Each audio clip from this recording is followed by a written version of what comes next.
Hello everyone, it's Dawn and welcome back to my channel. Well, as I promised in yesterday's video, if you were able to join me, I promised I would make you or show you how to make this beautiful little mini handbag or mini purse. Now I did plan on showing you what I was going to put in it, but I haven't got round to making any samples yet. What I was going to do, or what I will do, is make some notelets, some 6x4 note cards or 4x6 note cards to go in, but I haven't done that yet. So what I'll do, I'll show you how to make this mini purse or mini handbag. It's very easy.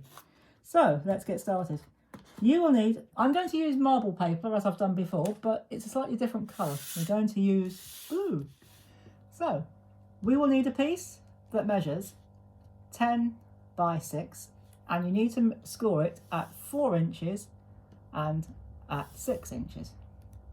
So this will be the base, and these will be your back and your front. So when you fold it up like that, eventually it will provide the base or the frame of your bag or purse. Now you might have noticed that there's a bit of a tear on both ends, and there's a very good reason for that. The first time I did this video, I messed up one of the measurements and got it wrong, so I had to start again. And so the next two pieces you will need, I will adjust. I've written down the wrong measurements, but don't worry, I'll put the right measurements in the description box below.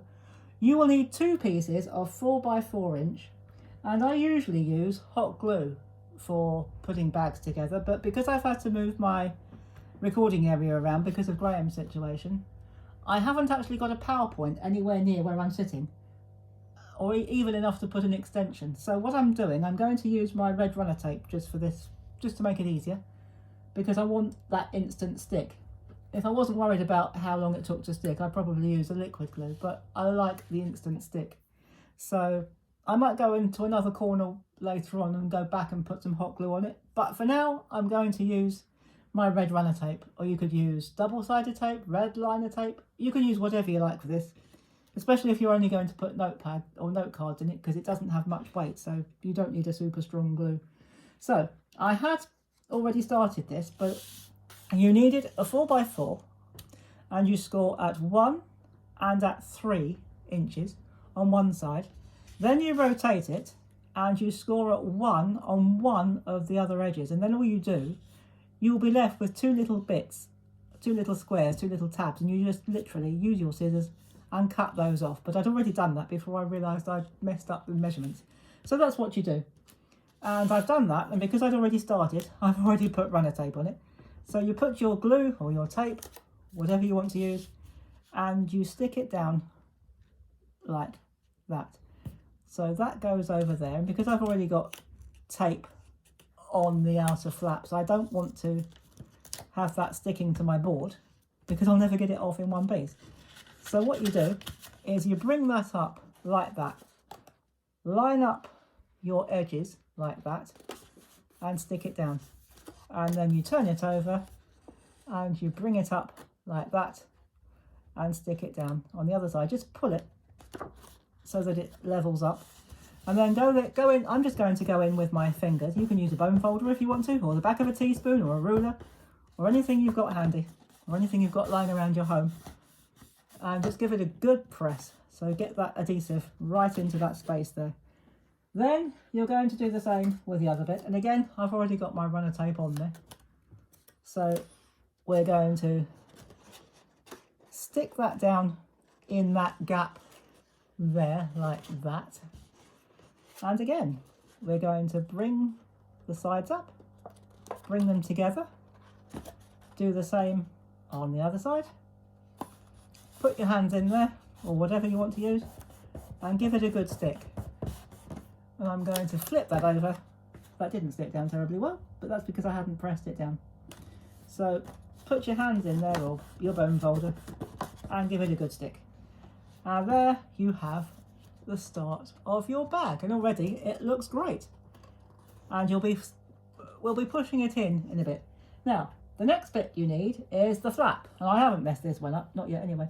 And you will need a piece for the flap which measures 6x4 inches, and you score at, well, you can either score it at 1 or you can score it at 3 inches. I've scored it at 1 inch. So you score it at 1 inch, and that bit here, this is the flap that goes over the back. But before we do that, we need to take a pair of scissors. If you've got a corner punch, you can use a around punch. I have, but I didn't bring it over. So I'm going to use my scissors. And if you're going to do it with your scissors, start there, about there, and don't turn the scissors. Hold the scissors in the same place and turn your card like that. And then you will get a much more even corner. So I'll show you again. Start roughly in the same place. It doesn't matter if it's not exact. So hold the scissors still. Don't move the scissors. Once you've got, make a tiny little cut to start you off. Hold the scissors in exactly the same place and then turn your card like that. And you will get a much smoother and more even rounded section to your flap. And then, once again, I'm going to use my runner tape and I'm going to pop that along the back like this. Can you see that? I'll bring it in a bit. Just pop that out of the way. We'll bring it back in a second.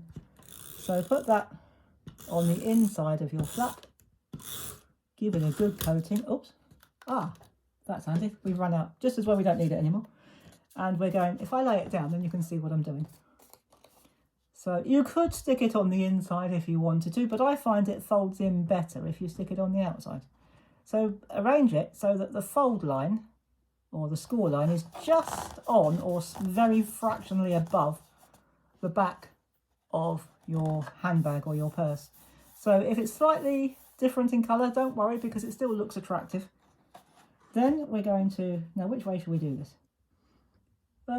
Well, let's get this bit first. We need the handle, and our handle measures 1 inch. Well, let's get the scissors out of the way because we don't need them anymore. 1 inch by 10 inches. And if I haven't already said this, the measurements will be in the description below. And on the back, I've just taken a foam pad and I've cut it in half. And I'm just going to take the backing tape off like that, she says. So we'll just take this off, which is proving a bit of a battle, but never mind, we'll get there. So you hold it like that, bring that down like that, hold it like that, bend it over so that your flaps are facing downwards. And you can put this any way you like. I usually put them roughly like that, and that will make more sense when we put the clasp on. So just tuck your hands in underneath like that and press down with your thumbs. Just for a couple of seconds. And then all we've got to do is work out where we're going to put the clasp. Now what I've done for this, I've used a stamp and I've made a pretty little flower and hope that it's big enough. So what we're going to do, we're going to take, again, I've put this on with a little bit of foam pad. So we're going to put that down, bring down your flap like that and decide where you want your clasp to be. Now I've got a pen. I should have brought down a pencil, but I didn't. But don't worry about that. You won't see it. So I think I want my clasp to be about there. So I'm just going to make a very tiny mark with my pen. She says open. Just a tiny mark like that. Now I know we don't like to see pen marks on our products, and we won't. Because what we're going to do, we're going to take our flower, place it over the pen mark like that and give it a good press. So hold it just for a few seconds.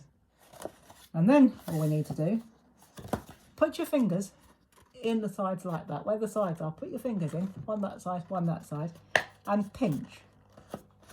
Pinch that down like that and slide that behind there like that. And you have a gorgeous little mini handbag or mini purse. And it will stand up, but you'll probably see it better if I leave it flat. So there you go, guys.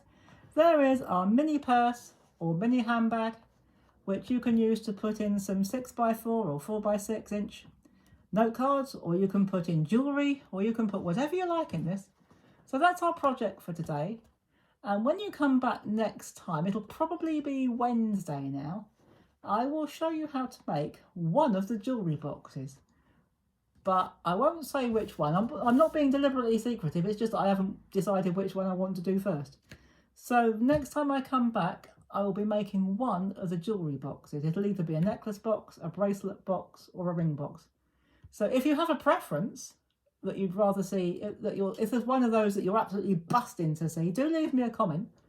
But eventually I will do them all. But if there's one you're absolutely desperate to see and don't want to wait too long, do leave me a comment and I will do that one first for you. So come back on Wednesday and you'll see me making a box for a piece of jewellery. And I'll see you then. And in the meantime, thank you so much for watching this. Thank you for those who've subscribed. If you're not a subscriber yet, but you've enjoyed this video, please do hit that subscribe button and ring the bell, or click the bell, and then you'll be notified every time I upload a new video. And I'll see you on Wednesday. And in the meantime, thank you so much for watching. Take care, everybody. Have fun. And as always, happy crafting. Bye-bye for now.